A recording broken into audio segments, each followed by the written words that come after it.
I'm not sure that I publicly indicated that Mr. Norton was not acceptable to the Alliance for Change. We would never personalize the basis. What we said is that there should be a scientific basis upon which the person who is going to lead the coalition is supported by data and other scientific information. I do not recall personally ever saying that we had an objection to the person of Mr. Norton. Clearly, if Mr. Norton, we conducted those scientific reviews and we looked at the data and Mr. Norton was the person on top, clearly that would be quite acceptable to us. So it's a process. So I just want to correct you in relation to that. In relation, your second question dealt with Mr. Campbell and coalition consensus candidate.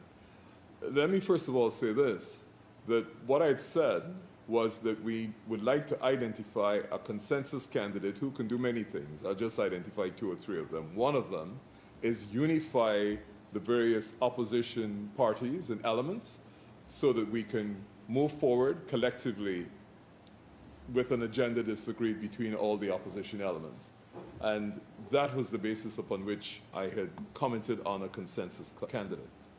2, in relation to the person of Terence Campbell, you may recall from the interview, or perhaps you have not seen it, that when I was asked for examples, I did offer the name of Mr. Campbell.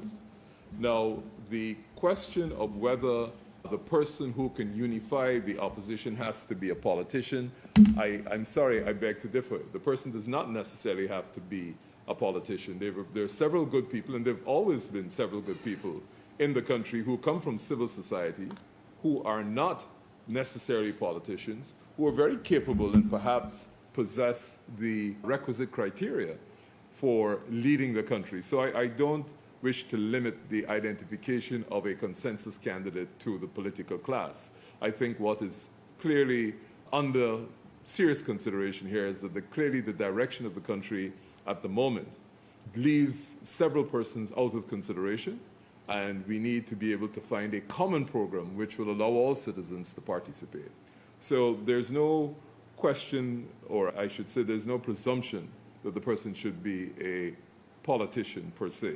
And one of the advantages a consensus client will have, a consensus candidate will have, is that he will have the benefit of a very wide array of politicians across several political parties to be able to advise her or him on the way forward.